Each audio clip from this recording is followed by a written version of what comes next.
سلامونه نیکې هیلې احترامات مو ومنئ ملګرو. هیله ده چې روغ جوړ د صحت او عافیت جامع به مو په تن اوسیږي. ملګرو یو ځل بیا درته هرکلی وایو په هوپ انګلیش اکاډمي کې. لکه څنګه چې موږ تاسو په تېر درس کې یا 23م درس کې موږ تاسو د اجکټیف په درو برخو باندې خبرې اترې وکړلې. راځو موږ تاسو 29م درس ته د بګنر ون کلاس.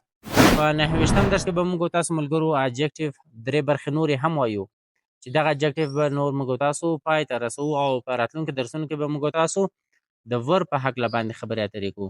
ملګرو که چېرته غواړئ چې زموږ سره انګلیسي ژبه وڅارئ، زموږ یوټیوب چینل در سره سبسکرایب کړئ او د بیل آیکن هم در سره کېکاږئ تر څو پرې زموږ له نویو ویډیوګانو څخه خبر شئ. او که زموږ ویډیوګانې څه معلوماتي ویډیوګانې وي کولی شئ د ملګرو سره هم. سلامونه ملګرو، راځو موږ تاسو شپږمې برخې د اجکټیف ته. په شپږمه برخه کې موږ تاسو لرو انټراګیټیو اجکټیوز، پوښتنیز استفهامي یا سوالیه صفتونه موږ تاسو لرو، په پښتو کې ورته ویلی سو. راځو ډیفینیشن ته. interrogative adjectives are used before nouns and ask a question. دا په انګلیسي کې تعریف دی. په پښتو کې موږ تاسو دا رقم تعریفولی شو: پوښتنیز استفهامي یا سوالیه صفتونه. تعریف: پوښتنیز صفتونه له اسم څخه مخکې استعمالیږي او سوال پوښتي یعنی پوښتنه ایجادوي. صحیح شو؟ For examples، مثالونه ته موږ تاسو راځو. دغه ګور موږ تاسو په مثالونو کې لرو لکه which، whose، what. دا شیان موږ تاسو پخوا هم ویلي دي. صحیح شو؟ خو دلته چې شی دی له اسم څخه مخکې استفاده کېږي، د جملې په اول سر کې راځي او د یو شي د بیان په اړه باندې موږ تاسو پوښتنه کوو. صحیح شو؟ مثلا وایو په مثال کې which picture did you paint؟ کوم عکس تاسو رسمې کړی دی؟ صحیح شو؟ یا منقش کړی دی. صحیح شو؟ دوهم مثال ته موږ تاسو راځو. what game are you playing now؟ یعنی کومه بازی تاسو کوئ یا کوم گیم تاسو اوس کوئ. صحیح شو؟ یا په بل مثال کې موږ تاسو وایو whose idea was this project؟ یعنی دغه محصول د چا نظریه وه. صحیح شو؟ دلته موږ تاسو تحقیق کوو یا د یو شي په اړه باندې موږ تاسو پوښتنه کوو. موږ تاسو اوومې برخې د صفاتو ته. په اوومه برخه کې موږ تاسو لرو proper adjectives، خاص صفتونه. definition ته راځو. proper adjectives are those which are derived or taken from a proper noun. صحیح شو؟ دا په انګلیسي کې تعریف دی. تاسو راځو په پښتو کې تعریف وو. خاص صفتونه هغه دي چې له اسم څخه مشتق یا اخیستل شوي وي. صحیح شو؟ له اسم څخه اخیستل شوي دي. اسانه دی ډېر. لکه موږ تاسو وایو افغانستان، دا اوس یو خاص صفت دی. صحیح شو؟ پاکستان خاص صفت دی. کندهار خاص صفت دی. مثلا امریکا خاص صفت دی.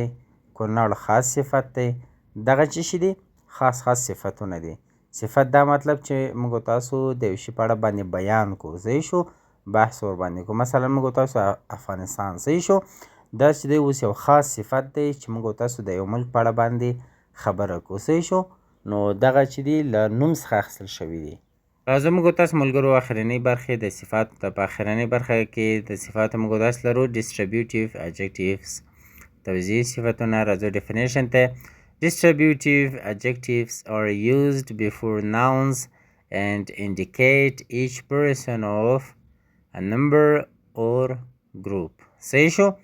راځو موږ تاسو په پښتو کې تعریفو. توزیعي صفتونه له اسمونو څخه مخکې استعمالیږي او د یو ګروپ یا ډلې په هر شخص باندې دلالت کوي. یعنی د یو ګروپ په فرد باندې دلالت کوي. For examples، مثالونه ته موږ تاسو راځو. په مثالونه کې موږ تاسو وایو distributive adjectives. صحیح شو؟ distributive adjectives ګوره موږ تاسو مخکې هم ویلي دي په distributive pronouns کې. صحیح شو؟ تعریف ته متوجه سئ، بیا فرق یې تاسو موندلی سئ چې فرق یې په څه شي کې دی. صحیح شو؟ راځو موږ تاسو په مثال کې وایو I have studied every book in this library. صحیح شو؟ یعنی ما په دغه کتابتون کې هر کتاب ویلی دی. صحیح شو؟ نو د کتابونه زیات دي، په دې کې هر کتاب ځان ته هر یو کتاب ته ځان ته اشاره ده. صحیح شو؟ یعنی ما هر یو کتاب ویلی دی. صحیح شو؟ دلته د every څه شي سو؟ distributive adjective سو. صحیح شو؟ راځو بل مثال ته. I can read either book. زه کولی شم دواړه کتابه ولولم. صحیح شو؟